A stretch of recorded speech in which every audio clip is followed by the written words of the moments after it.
Hi everyone. उम्मीद है आप सब अच्छे होंगे और अपनी अपनी तैयारी में भी लगे होंगे। आज के सेशन में हम आपके लिए जीआईसी मेंस के एग्ज़ाम के लिए कुछ और अच्छे अच्छे क्वेश्चंस और उनके आंसर्स लेकर के आए हैं जो 150 वर्ड्स में आपको लिखने रहेंगे।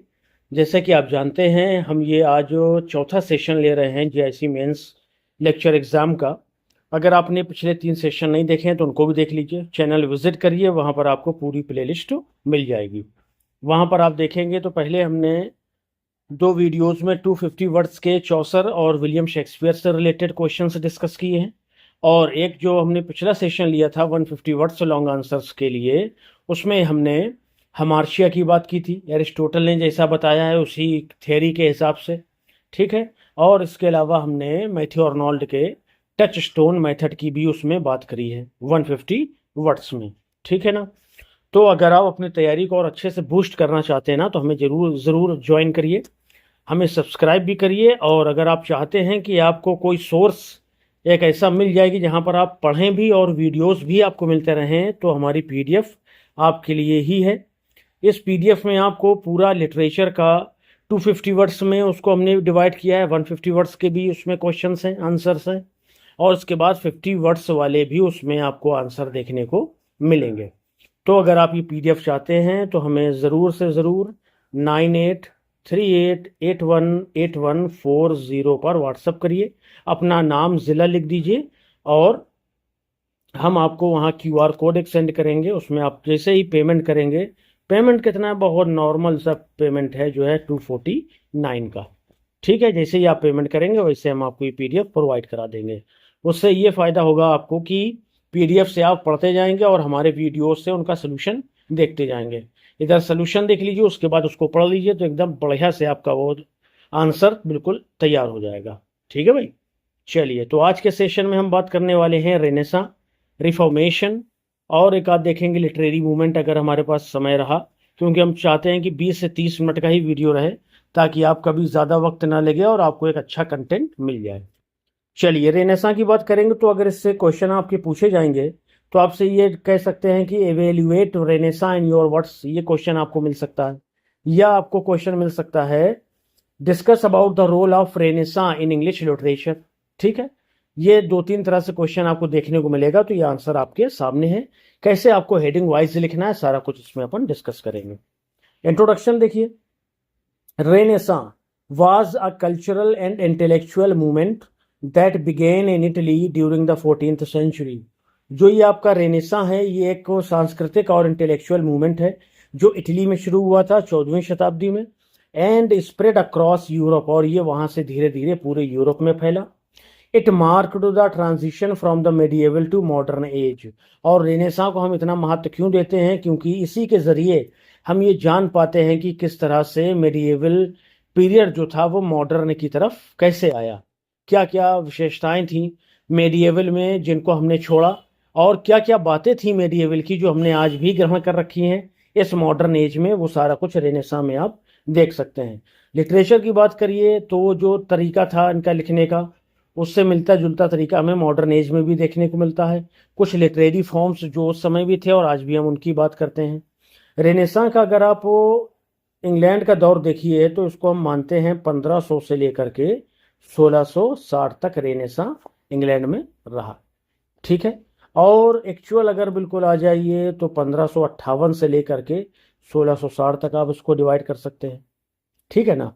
वो कैसे, 1558 जब वो क्वीन एलिजाबेथ आती हैं गद्दी पर, उसी समय से इंग्लैंड का गोल्डन एज शुरू हो जाता है। लिटरेचर का भी गोल्डन एज, ट्रेड का भी गोल्डन एज, और सोसाइटी का भी गोल्डन एज, सभी कुछ। तो ये 2 तारीख आप ध्यान रख सकते हैं। और 1660 जब वो आपका रेस्टोरेशन पीरियड शुरू होता है, यानी चार्ल्स सेकेंड को इंग्लैंड की गद्दी पर फिर से बिठाया जाता है, तब तक रेनेसां को हम मानते हैं, ठीक है। मेन फीचर्स में आ जाइए, बात कर लेते हैं। The renaissance emphasized humanism, individualism, scientific inquiry and the revival of Greek and Roman learning. Renaissance में आपको क्या क्या देखने को मिलेगा, सबसे बड़ी विशेषता ह्यूमनिज्म, फिर इसके बाद इंडिविजुअलिज्म भी आपको देखने को मिलता है, साइंटिफिक इंक्वायरी भी देखने को मिलती है, and the revival of Greek and Roman learning. और जोर दिया जाता है कि हमें क्लासिकल जो लिटरेचर है उसको फिर से जिंदा करना है और उन्हीं के पथ, क्या कहिए कि उन्हीं के कदमों पर चलते हुए हमें लिटरेचर को आगे ले जाना है। ठीक है, सबसे जो मेन दो पॉइंट हैं इसके वो है ह्यूमैनिज्म और इंडिविजुअलिज्म। इसको हर हाल में आपको लिखना है जब भी रेनेसां की बात आएगी। और ये बिल्कुल कॉमन पॉइंट है जिसको हम जानते हैं, ग्रीक एंड रोमन लर्निंग की भी बात की गई थी इस टाइम में, क्योंकि जो जिस तरह की राइटिंग उस समय लिखी जा रही थी तो बहुत से ऑथर और जो राइटर थे वो उससे पूरी तरह से सहमत और संतुष्ट नहीं थे। तो उनको क्या लगता था कि जो क्लासिकल लर्निंग है, यानी जो पुराने लोग लिख करके गए हैं, जो रोमन्स हैं, होरेस हैं, हमारे वर्जिल हैं, होरेस आपके ग्रीक में आ जाएंगे, वर्जिल आपके रोमन में आ जाएंगे, तो ये सारे लोग जो लिख करके गए हैं ना, उसी को अपना इन्होंने क्या बनाया, गाइड बनाया, मार्गदर्शक बनाया, और उस उन्हीं के हिसाब से इन्होंने लिखना शुरू किया। आगे देखेंगे, writers focused on human experiences. जो राइटर्स थे वो ह्यूमन एक्सपीरियंस पर फोकस कर रहे थे, rather than purely religious themes. Purely यानी पूरी तरह से धार्मिक थीम्स के बजाय। ठीक है, the invention of the printing press accelerated the spread of knowledge. और जब जर्मनी में गुटेनबर्ग ने आपकी प्रिंटिंग प्रेस की खोज कर ली तो बस इसको फिर पंख लग गए आपके रेनेसां को, और फिर ये 1476 में इंग्लैंड में भी स्थापित कर दी जाती है। ठीक है, नाम उसका हाँ कैक्सटन के द्वारा। ठीक है, मेजर राइटर्स देख लीजिए। इन इंग्लैंड में the renaissance reached its peak, अपनी पीक पर पहुंच गया renaissance during the Elizabethan age में। Important writer William Shakespeare, Christopher Marlowe, Edmund Spenser, sir Philip Sidney. कुछ हिस्सा मिल्टन का भी इसमें शामिल कर लीजिए, क्योंकि 60 से पहले मिल्टन भी काफ़ी एक्टिव थे ना। सिविल वॉर हो या आपके कॉमनवेल्थ रिजीम हो, उस दौरान भी मिल्टन ने बहुत कुछ लिखा है। चलिए कंक्लूजन देख लेंगे अपन, आप शायद उसमें मिल्टन जोड़ सकते हैं आगे। The renaissance transformed literature, art, science and philosophy. Renaissance ने लिटरेचर को, आर्ट को, साइंस को और फिलोसफी को क्या किया, ट्रांसफॉर्म किया। इट इनकरेज्ड क्रिएटिविटी, इसने क्रिएटिविटी को इनकरेज किया, रेशनल थिंकिंग को इनकरेज किया, एंड एक्सप्लोरेशन, और एक्सप्लोरेशन यानी खोज को भी।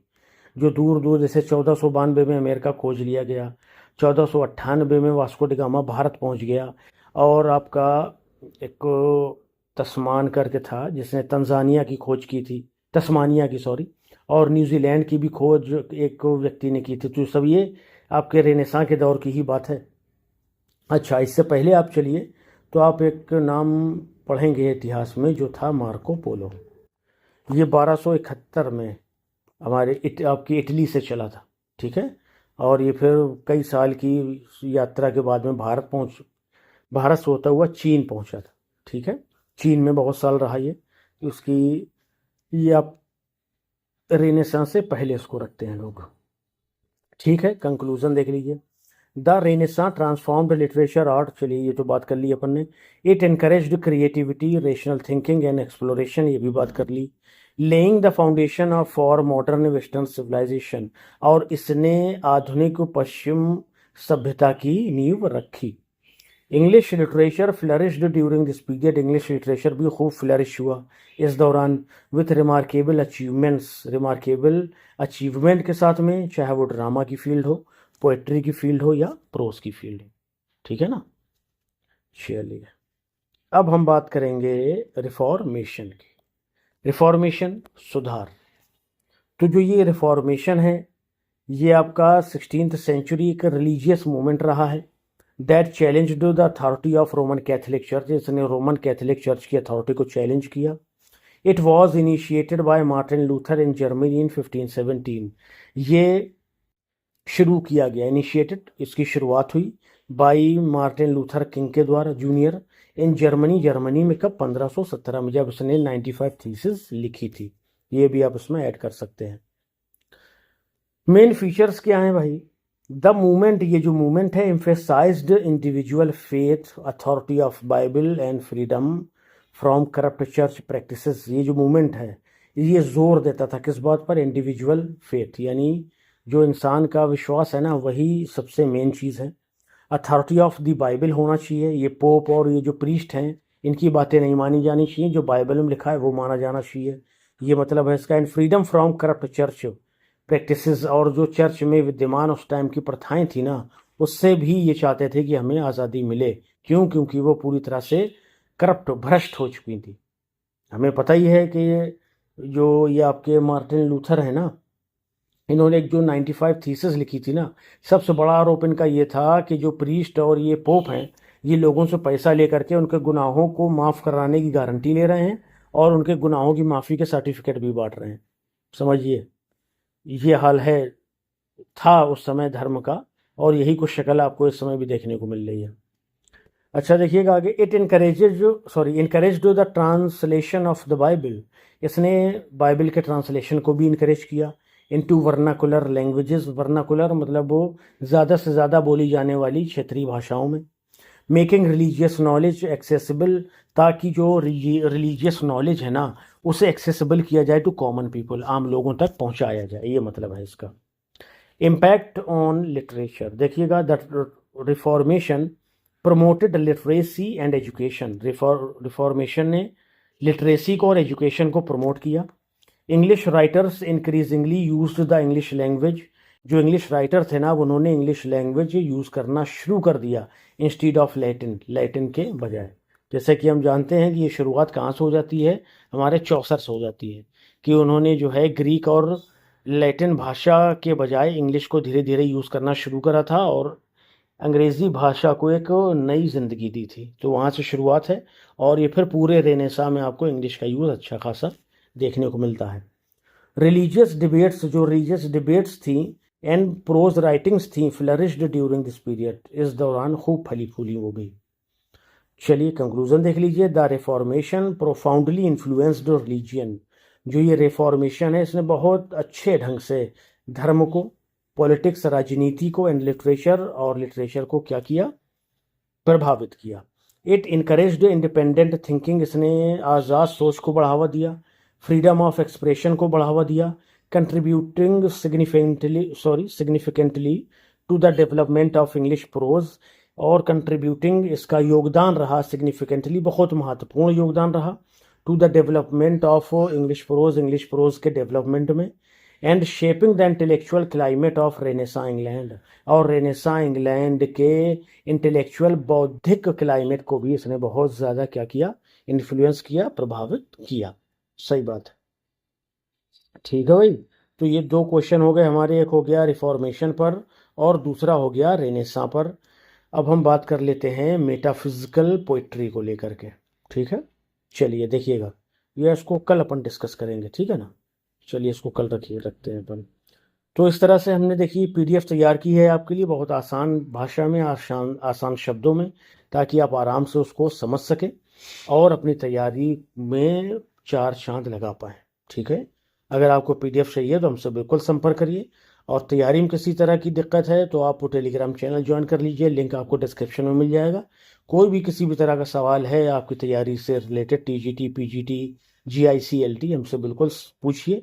अगर बल्कि ये कहिए कि हम पूरी कोशिश करेंगे कि उसका सलूशन आपको दें, ठीक है। चलिए मिलते हैं नेक्स्ट सेशन में, till then bye bye, thank you.